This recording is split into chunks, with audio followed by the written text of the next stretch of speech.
Te lo juro, la primera vez que San Pugliese desapareció no fue por una gira ni por una pelea romántica. Fue por una puerta de hierro que se cerró con un golpe seco. Imagina la escena. Un salón con olor a perfume barato y madera lustrada, parejas apretadas, tacos que muerden el piso, y en el centro, el piano quieto como un animal dormido, pero arriba del teclado, donde deberían estar las manos, hay una flor roja, una mancha viva, y al lado, una silla vacía, demasiado vacía. El público aplaude igual, como si el aplauso pudiera empujar los barrotes, y mientras esos aplausos crecen, el hombre que escribió la música está en otra parte. En un pasillo húmedo, con una mopa en la mano, limpiando agua sucia que huele a encierro, el santo del tango, el que te hace sentir que el corazón se te parte en cuatro, ahí está, fregando. Y lo peor, lo que da una especie de asco frío, no es el piso. Es la idea de que una ciudad entera baila sobre la ausencia de su músico. Si te quedas hasta el final, vas a entender por qué esa silla vacía no era un simple gesto romántico, sino un mensaje, un código. Y también una amenaza, porque Osvaldo Pugliese no fue solamente un pianista, fue una contradicción caminando. Un tipo que podía sonar como un ejército y como un susurro. Un artista de prestigio que eligió vivir, con la soga política al cuello. Un líder que armó su orquesta como cooperativa cuando el negocio del tango era una selva. Y un comunista, en un país donde esa palabra podía convertirse en sentencia, y en el medio de todo eso, un rival. El hombre que hacía bailar a las masas como si les hubiera robado el pulso. El rey del compás rápido, del éxito inmediato, del dale, dale, no pienses. Juan D'Arienzo. Mientras uno llenaba pistas con velocidad, el otro construía tormentas lentas que te obligaban a mirar adentro. No era solo música, era una pelea por el alma del tango. Y esa pelea, tarde o temprano, se cobra un precio. Nació en Buenos Aires, en Villa Crespo, el 2 de diciembre de 1905, cuando la ciudad era un animal joven. Un bicho de puerto que respiraba inmigración y carbón. Villa Crespo no era postal. Era barrio de laburo, de talleres, de vecinos que se conocían por el ruido de sus puertas. La familia Pugliese tenía ese pulso. Padre italiano, Adolfo, de manos curtidas, de disciplina dura, madre Aurelia con una fe casi teatral. Dicen que, cuando el pibe practicaba, ella le susurraba como una maldición hermosa. Al Colón, al Teatro Colón, como si le clavara un destino en la espalda. Pero el destino no llega limpio. El primer instrumento fue el violín, no por capricho, porque en muchas familias inmigrantes la música era escalera, y también látigo. El pibe aprendió las posiciones, el arco, el temblor del brazo, el gesto exacto para que una nota no suene como un chillido. Y sin embargo, había algo en él que pedía otra cosa, el piano. El piano era un monstruo doméstico, una máquina de madera que podía ser orquesta entera, y Osvaldo quería eso, no tocar una línea. Quería manejar el mundo. En la casa la música no era un adorno, era una forma de respirar. Sus hermanos también tocaban, y esa convivencia tiene un costado dulce y otro cruel. Cuando creces rodeado de sonidos, la mediocridad se vuelve insoportable. Si tocas, tenés que tocar bien. Si componés, tiene que doler. A los 12, 13, 14, Buenos Aires ya le estaba enseñando el otro lado. La calle. El tango no era solamente un baile elegante. Venía con su mugre, con su orgullo, con su violencia íntima. En cada esquina había un mundo. Cafés llenos de humo, guitarras, pianos medio desafinados, discusiones de política y fútbol, y de quién era más hombre. Y el tango, ahí, era identidad. Pero a los 13, 14, 15 Osvaldo no era todavía leyenda. Era un pibe con hambre. A los 13 o 14 años ya estaba metiendo la nariz en el oficio, como se mete un ladrón en una casa grande. Con miedo, con ansiedad, con una intuición casi animal. Y esa intuición le dijo que el tango no se ganaba solo con talento. Se ganaba con aguante, con horas, con manos rotas, con vergüenzas tragadas. En 1918 dejó la escuela primaria para trabajar, no como músico, como trabajador gráfico. Ese dato parece chico, pero ahí empieza lo escondido. Pugliese no viene de una torre de marfil. Viene de tinta en las uñas, de tipografías, de papel, de la rutina. Y esa rutina, esa sensación de pertenecer a una clase que la pelea, es una semilla política. Porque hay una diferencia entre simpatizar con una idea y necesitarla. Osvaldo no miró la injusticia desde lejos. La olió. El padre, que podía ser duro como una piedra, empujó para que el pibe estudie en serio. Conservatorio, técnica, disciplina. Para mucha gente eso mata el fuego. Para Osvaldo lo afiló. Aprendió a ordenar lo que sentía, a convertir emoción en arquitectura, a construir tensión como se construye una escalera, escalón por escalón, hasta que estás arriba y te da vértigo. Pero el tango, mientras tanto, ya estaba armando su propia guerra interna, una guerra de estilos, una guerra por el cuerpo del público. El tango podía ser filoso y rápido, para pistas explotadas, para levantar el ánimo como un shot. O podía ser dramático, pesado, casi cinematográfico, para que la gente no solo baile, sino que recuerde, y Osvaldo, sin saberlo, ya estaba eligiendo el bando difícil. A los 19 años, 1924, escribió Recuerdo, y acá hay otra cosa escondida. Ese título no es casual. Recuerdo no es fiesta, no es triunfo, es memoria, es pasado. Es un sonido que mira para atrás mientras el mundo empuja para adelante. Y cuando alguien escribe un tango así de joven, no está probando suerte, está confesando una obsesión. En los años 20 la ciudad tenía hambre de modernidad. La Guardia Nueva empujaba arreglos más sofisticados, más finos, más de músico. Y Pugliese entra en esa corriente como un tipo que ya entiende algo esencial. El tango no tiene que ser simple para ser popular. Puede ser complejo y aún así pegarte en la boca del estómago. Pero el éxito, en ese mundo, tenía un precio. Pertenecer a un ambiente donde el talento no te salva de la envidia, ni de las trampas, ni de la política. Y Osvaldo tenía dos problemas. Era demasiado serio para el negocio. Empezaba a mirar la injusticia con ojos que no perdonan. El tango, por entonces, era un ecosistema de cafés, radios, sellos, representantes, amigos, que te sonríen y después te vacían el bolsillo. Un lugar donde podías pasar de tocar para gente elegante a tocar en un boliche mugriento en una semana, donde el prestigio era frágil. Hoy te aplauden, mañana te reemplazan. En ese clima empezó a trabajar con otros músicos, a absorber estilos, a tocar donde pudiera, y mientras muchos buscaban pegarla, él buscaba otra cosa, formar un sonido propio, un sonido que no se parece a nadie. Acá aparece, como sombra en el fondo de la escena, el rival que todavía no es enemigo declarado, pero ya es amenaza cultural. D'Arienzo, el tango acelerado, la locomotora rítmica que convertía el salón en una máquina. La gente salía transpirada y feliz. El negocio amaba eso, la radio amaba eso. Los bailarines lo pedían como si fuera droga. ¿Y qué hace Pugliese frente a esa ola? No compite con velocidad, no se disfraza, no se vende. Hace lo peor que podés hacer si querés caerle bien al mercado. Se vuelve más él. Y eso, en un país como Argentina, no es solo terquedad artística, es destino político. Porque el que no se adapta termina señalado, y el señalado termina perseguido. No es casual que, mientras su música se volvía más dramática, su mirada política se endurecía. Buenos Aires estaba atravesada por conflictos obreros, por debates que ya no entraban en un café sin levantar temperatura. Para un pibe que había dejado la escuela para laburar, la palabra clase no era teoría, era espejo. Y el comunismo en ese contexto no era una pose, era un pacto, un no me voy a hacer el distraído. Lo escondido no es solo que era comunista, eso se sabe, sino cómo lo vivía, con una ética que después se le metería en la música y en la forma de liderar, porque Pugliese no pensaba como patrón, pensaba como compañero. Pero todavía falta la chispa que convierte a un músico en mito. El momento donde entendés que tu vida no te pertenece del todo. Y esa chispa no llega con un aplauso, llega con una cuenta regresiva. A mediados de los 20, con Recuerdo dando vueltas y el nombre empezando a sonar, Osvaldo se encuentra ante una presión real. O se convierte en un músico útil para el circuito, rápido, adaptable, rentable, o se queda afuera.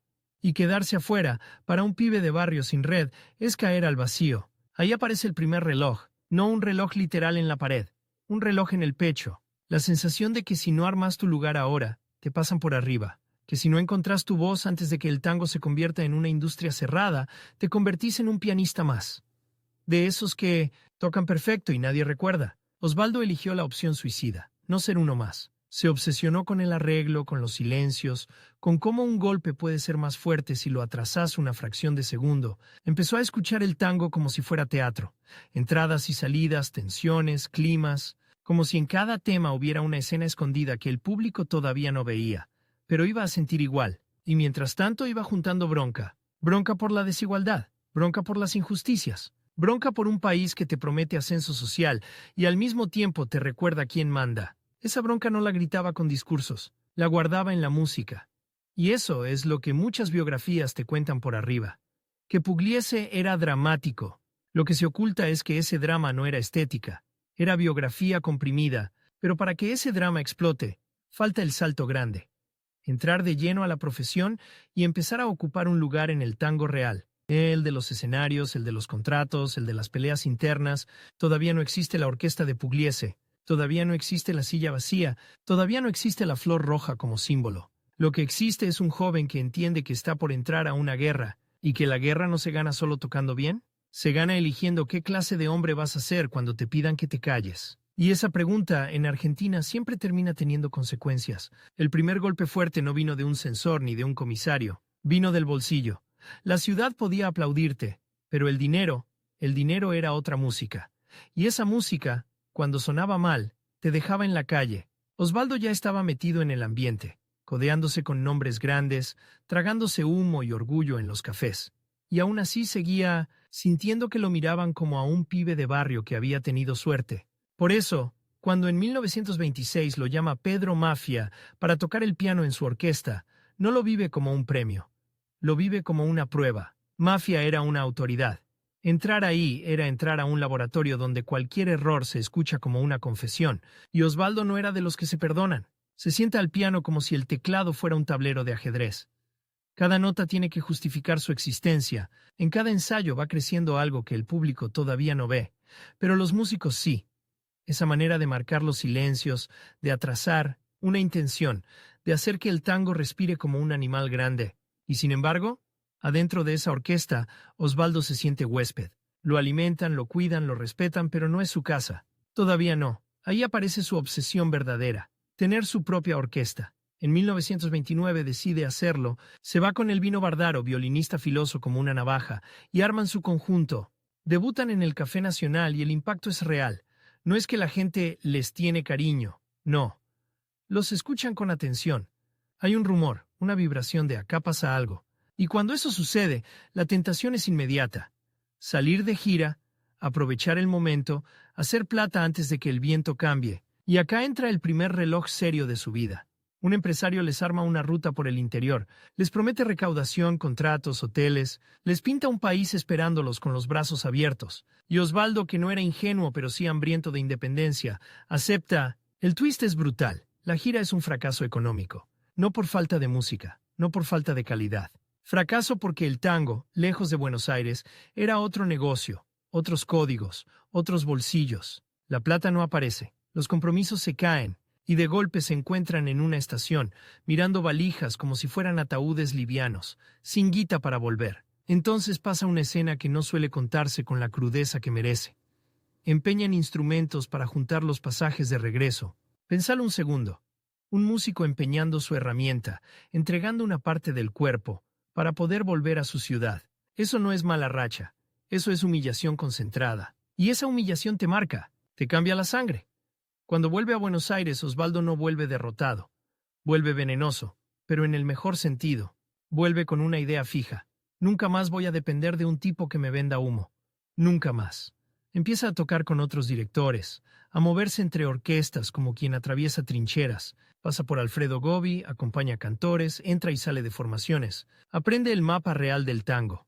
Quién paga, quién te usa, quién te promete, y después te suelta. Y mientras aprende va armando su plan. Y el plan no es solo musical, porque en esos años, mientras el tango se profesionaliza, los músicos siguen siendo, para muchos empresarios, mano de obra descartable. Si protestás, te reemplazan. Si pedís condiciones, te tildan de problemático. Si te quejas, te cierran la puerta en la cara. Osvaldo ve eso y no puede tragárselo. En 1935 impulsa el Sindicato Argentino de Músicos. No es un gesto de época ni una firma elegante.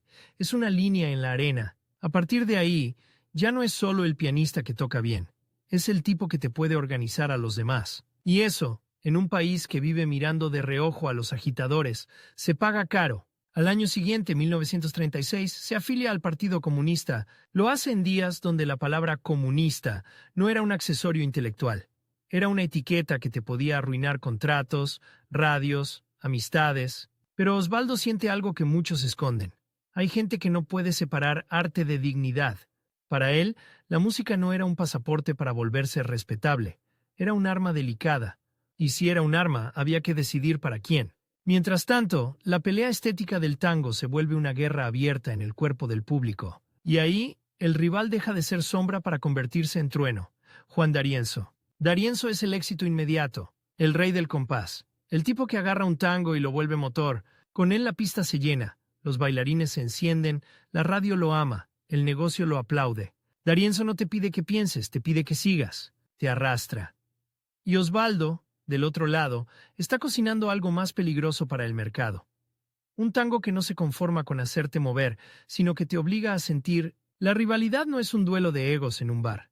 Es una disputa por el sentido, por el futuro del tango. Si gana D'Arienzo, el tango se acelera, se hace máquina, se convierte en risa rápida. Si gana Pugliese, el tango se vuelve drama, arquitectura emocional, tensión que no se resuelve fácil. El público no siempre sabe explicar esta pelea, pero la baila, y el mercado casi siempre elige al que vende más rápido. Así que Osvaldo arma su contraataque. En 1936 forma un sexteto y debuta en Corrientes, en el Germinal. Corrientes es una avenida que late, un escenario largo donde cada puerta puede ser éxito o fracaso.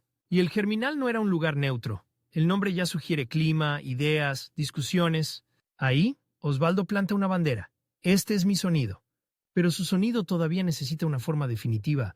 Necesita una orquesta estable, una identidad que no se derrame, un grupo que no se rompa por plata o por miedo. Y acá viene lo que estaba escondido, lo que transforma a Pugliese en algo más que un director. La idea de la cooperativa. Mientras otros líderes de orquesta se comportan como patrones, reparten migajas, se guardan el brillo, Osvaldo empieza a pensar como militante. Si la orquesta es un cuerpo, el cuerpo no puede vivir con un corazón rico y miembros pobres. Entonces aparece un criterio. Reparto más justo. Decisiones con códigos internos. Una disciplina que no se basa en el castigo, sino en la pertenencia. Esa forma de liderar no cae del cielo. Viene de la política, del sindicato, de la idea de dignidad. Y esa idea, para el ambiente del tango, es peligrosísima. Porque hay empresarios que prefieren músicos con hambre. En 1939, finalmente, el sueño toma forma pública. El 11 de agosto debuta su orquesta en el Café El Nacional. Ese día, Osvaldo no está haciendo su presentación. Está inaugurando un modo de existir. Se sienta al piano y dirige desde ahí, como quien maneja una central eléctrica. Bandoneones, violines, contrabajo, cantor. Y el sonido ya no es promesa, es identidad. No es una orquesta correcta. Es una orquesta que te mira fijo. Pero el éxito trae otra cuenta regresiva. Porque cuando una orquesta crece, la radio se vuelve clave. Y la radio, en ese tiempo, no era solo entretenimiento, era poder, era control, era quien entra a la casa de la gente. Y Osvaldo, con su afiliación política, con su sindicato, con su fama de tipo complicado, empieza a sentir el filo. Le llegan sugerencias disfrazadas de consejos. Maestro, mejor no hable tanto. Maestro, no se meta. Maestro, la gente quiere bailar, no escuchar mensajes. Y él cada vez responde con la misma terquedad elegante. No hace discursos en el escenario. Pero su música habla. Mientras D'Arienzo llena pistas con velocidad, Osvaldo empieza a llenar cabezas con tensión. Y esa tensión tarde o temprano iba a explotar. Porque hay algo que el público todavía no sabe, y que muchos biógrafos dicen como anécdota simpática sin morderla.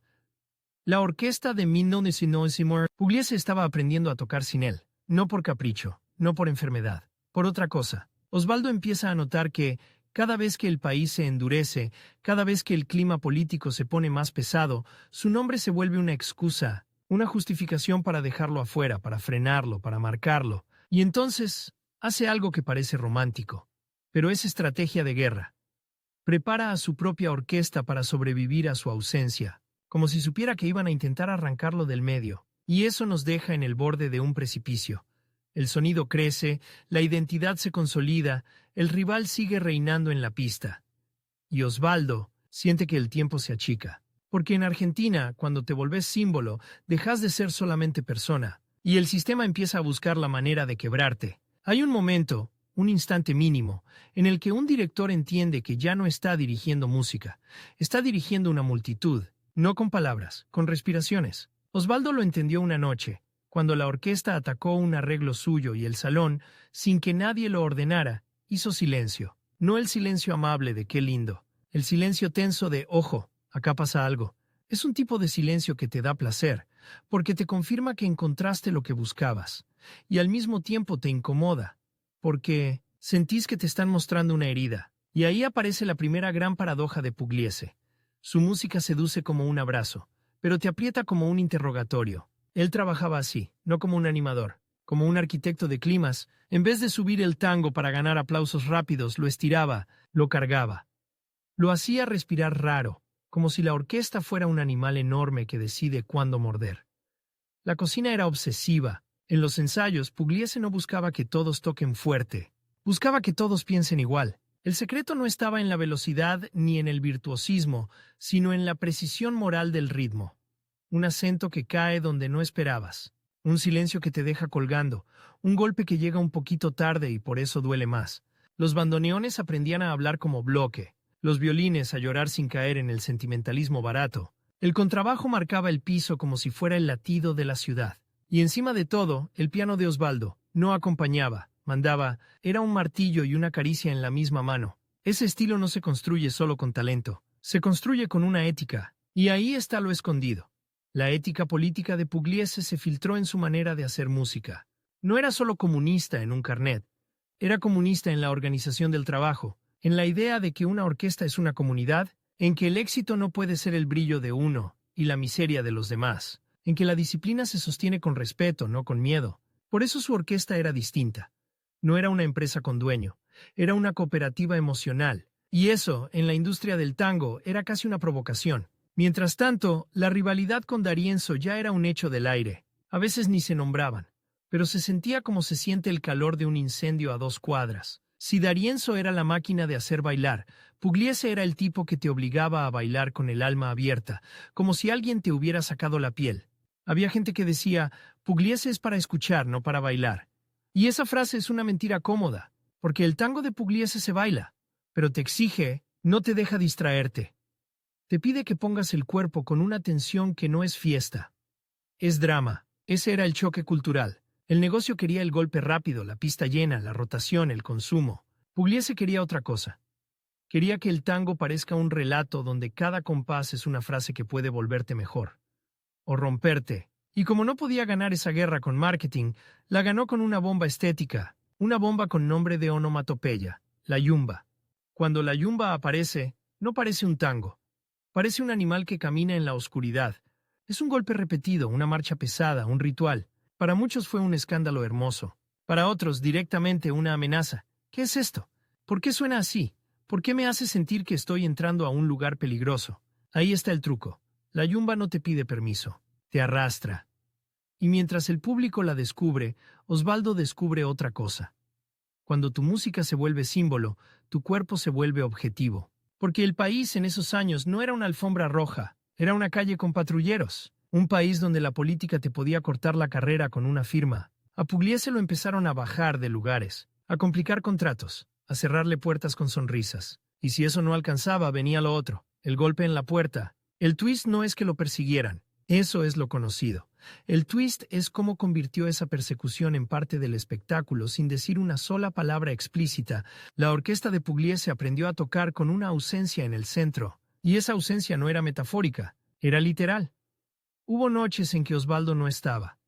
No por capricho, no porque se haya cansado, sino porque estaba preso. No te voy a pedir que imagines una cárcel romántica, no. Imagina lo concreto, olor a humedad y lavandina, ruido de llaves, el eco de botas, un colchón que no es colchón, un lugar donde la noche no termina nunca, un lugar donde el piano no existe. Ahí es donde vuelve la imagen del comienzo. El tipo que te hace llorar con el tango, limpiando pisos. Y acá aparece un detalle que parece de anécdota, pero es un mensaje. Mientras Osvaldo estaba encerrado, su orquesta a veces dejaba en escena un símbolo para marcar su presencia ausente. Una silla vacía, una flor, un gesto que decía, acá falta alguien, y no es por decisión nuestra. Eso no era solo cariño, era desafío, era decirle al poder, podés llevarte al hombre, no podés llevarte al sonido. Pero también era una cuenta regresiva. Cada ausencia podía ser la última. Cada encarcelamiento podía quebrarlo, física o mentalmente, y Osvaldo lo sabía. Por eso el reloj se vuelve más cruel. No era algún día volverá. Era ¿volverá esta vez? Y mientras tanto, su rival seguía reinando en las pistas, como si la historia hubiera elegido un ganador comercial. D'Arienzo sonaba, se vendía, se celebraba. Era el tango que no incomodaba. El tango que no te obliga a pensar en barrotes. Eso te da asco, ¿no? Esa idea de que la alegría puede volverse cómplice sin querer. La pista llena, la gente feliz, mientras el artista que te dio otra forma de sentir está borrado del mapa. Ahí está el conflicto moral. Y ahí está la grandeza de Pugliese. No se victimiza en público, no arma show con su sufrimiento. En vez de eso, hace lo más peligroso, sigue componiendo. Como si la cárcel no pudiera detener un ritmo, como si cada golpe de estado, cada persecución, cada amenaza, en vez de apagarlo, le diera más combustible oscuro. En el proceso de trabajo, él perfecciona algo que vuelve su sello inconfundible. El arrastre, esa sensación de que el tango no corre sobre el piso, sino que se pega, se hunde, se levanta con esfuerzo, como una persona caminando, con un secreto pesado en el bolsillo. Sus arreglos se vuelven más teatrales. Crescendos que parecen discutir con la respiración del público, cortes que suenan como portazos, silencios que tienen la violencia de un insulto bien dicho, y encima de eso, el detalle. El modo en que hace cantar a los bandoneones como si fueran una sola garganta. Ese nivel de unidad no se consigue con buena onda, se consigue con un liderazgo raro. El líder que no se sienta por encima, sino en el medio, el líder que entiende que si lo bajan a él, el colectivo sigue, y ese pensamiento, otra vez, no es neutro. Es político. La cooperativa de la orquesta no era un eslogan, era un método de supervivencia, porque la persecución no solo apuntaba a él, apuntaba a cualquiera que se le pegara, a cualquier músico que dijera yo estoy con Pugliese, a cualquier sala que lo contratara, a cualquier radio que lo pusiera. Así que la orquesta se convierte en una especie de familia clandestina de prestigio, un grupo que sabe que el precio de tocar esa música puede ser alto, pero igual la toca. Y cuando un grupo de artistas decide pagar un precio juntos, aparece algo que el público siente aunque no lo sepa explicar. Lealtad. Esa lealtad se escucha. El público, además, empieza a elevarlo a un lugar casi religioso, no porque él lo pida, sino porque la gente necesita símbolos. Y ahí nace ese apodo mítico, San Pugliese. Ahora, ojo, lo santo puede ser una jaula, porque cuando sos santo la gente ya no te permite ser hombre. Te exigen pureza, te exigen coherencia eterna, te exigen que no te rompas. Y Osvaldo se estaba rompiendo por dentro, a su manera, con cansancio, con paranoia lógica, con la sensación de que cada éxito era una invitación a que lo golpeen más fuerte. Y aún así, cada vez que volvía al piano. Ahí está el twist más áspero. La persecución, sin querer, alimentó su leyenda. Y esa leyenda, a su vez, lo hizo más visible. Y al hacerlo más visible, lo hizo más perseguible. Un círculo perfecto. En lo artístico, mientras tanto, la orquesta se vuelve referencia. Ya no es una orquesta más del circuito.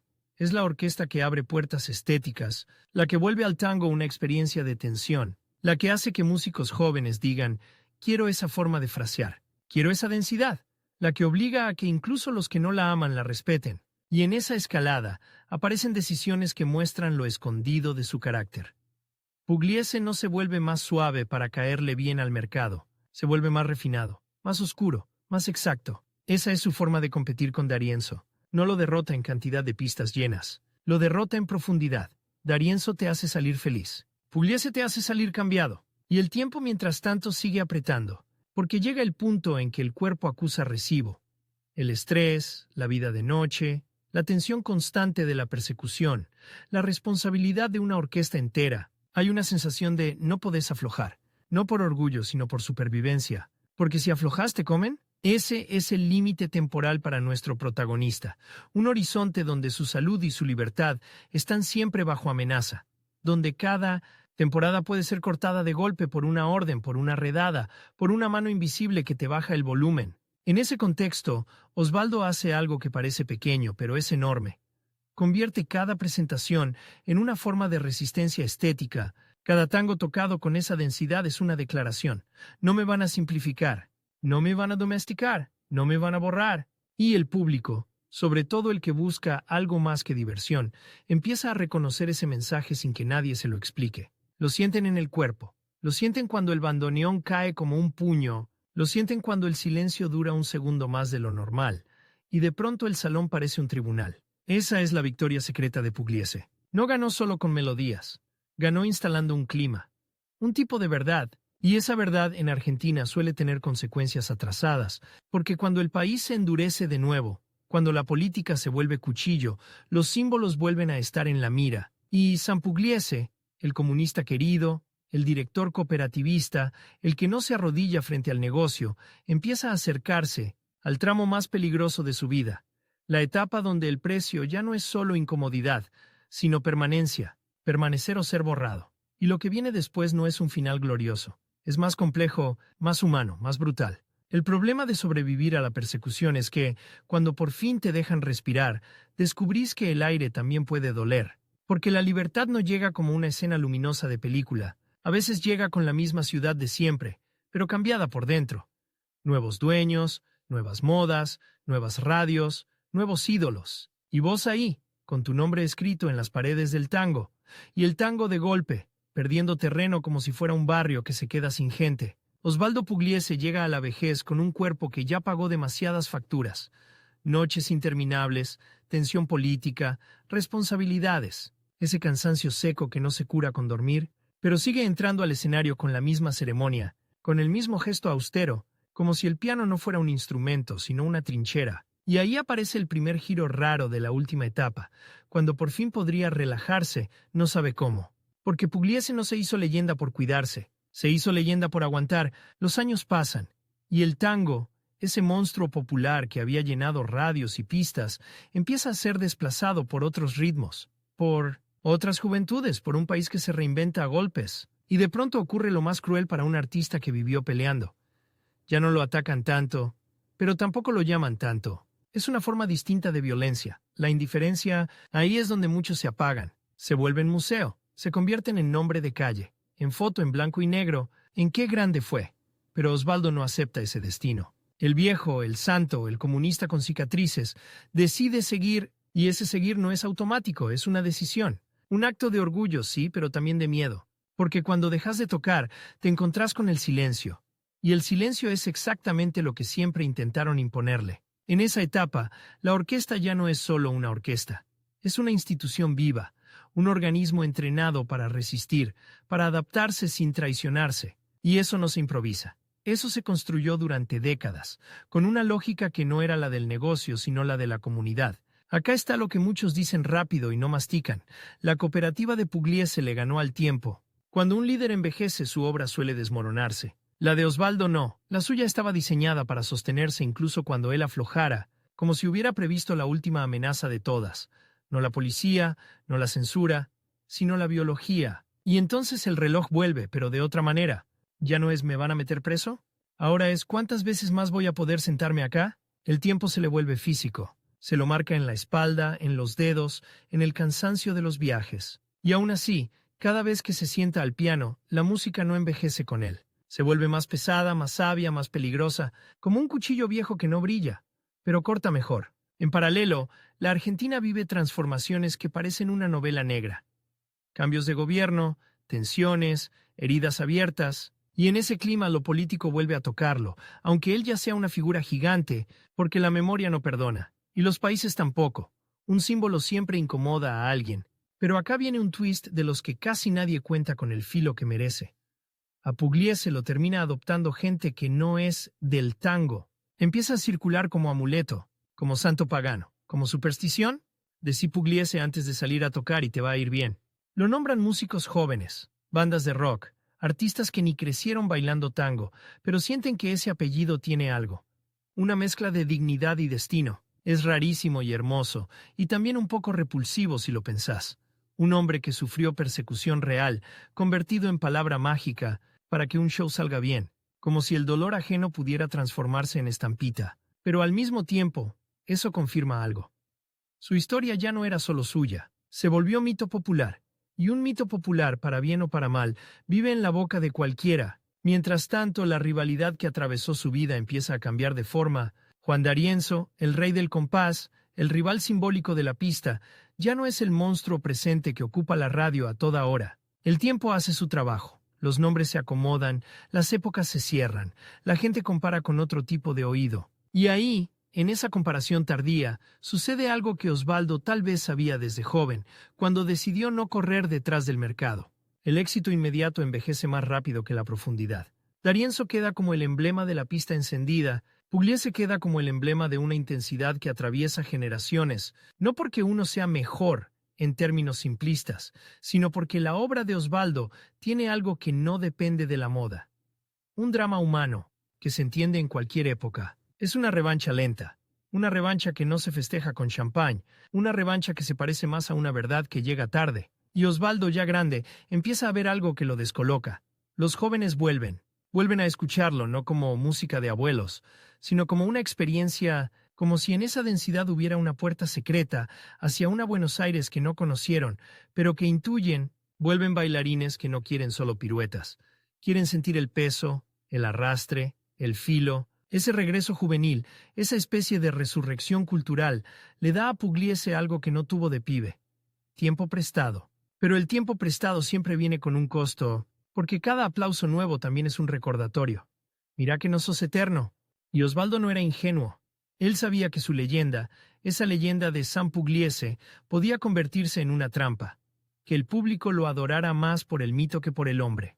Que se olvidaran de que detrás del santo había un trabajador, un militante, un tipo que cargó decisiones pesadas. Entonces, en los últimos años lo que hace es más sutil que tocar bien.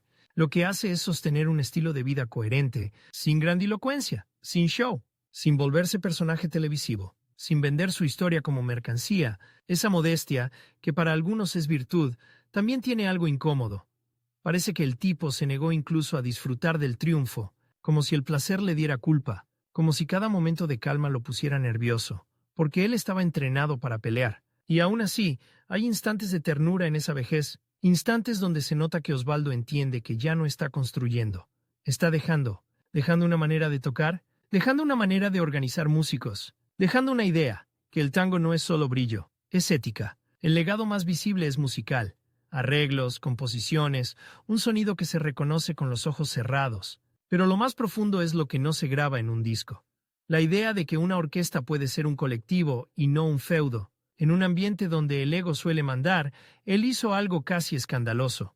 Armó una estructura donde la lealtad era un valor central, no un accidente. Donde el director no era un patrón.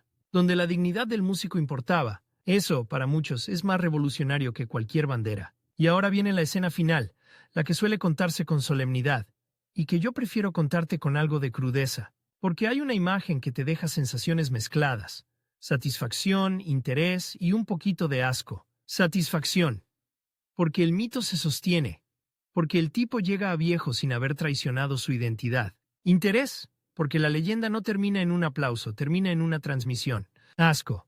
Porque el mundo, incluso cuando te idolatra, puede convertirte en objeto. Osvaldo Pugliese, con los años encima, se vuelve una reliquia viva. Lo invitan, lo homenajean, lo citan, lo usan como talismán. Y él, sentado al piano, a veces parece mirar a la platea como quien mira un mar, con cariño y con distancia, como si supiera que la misma sociedad que lo aplaude es capaz de olvidar a otros, de triturar a otros, de repetir la historia con distinto uniforme. Entonces hace lo único que sabe hacer para que no lo domestiquen. Toca, y en cada nota aparece esa marca inconfundible de su vida. Una mezcla de ternura y dureza, de belleza y amenaza. Finalmente llega el día inevitable. El cuerpo se apaga, la historia se cierra en 1995. Y ahí, otra vez, el tango hace lo suyo. No te da un final prolijo, te deja una resonancia. Pero el último twist es este. Pugliese muere. Y sin embargo su ausencia no funciona como ausencia, porque su música se sigue usando como contraseña, su apellido se sigue pronunciando como conjuro, su estilo se sigue estudiando como si fuera una lengua, y su figura se sigue invocando, incluso por gente que no comparte su ideología, pero respeta su coherencia. Y la silla vacía, esa silla del comienzo, cambia de sentido. Ya no es la silla del preso, es la silla del que se fue. Solo que, en el caso de Pugliese, esa silla nunca queda del todo vacía. Porque cada vez que suena un bandoneón con ese arrastre, cada vez que una orquesta decide funcionar como comunidad, cada vez que un músico dice, hoy necesito coraje, algo de Osvaldo vuelve a sentarse ahí, como si el tiempo, ese enemigo final, se hubiera encontrado con un problema. No sabía cómo encerrar una música que ya aprendió a tocar sin su autor. Y ahí, recién ahí, se entiende el verdadero triunfo sobre su rival simbólico y sobre el poder de turno. D'Arienzo encendió pistas, Pugliese encendió memoria, y la memoria cuando es fuerte no se apaga, se transmite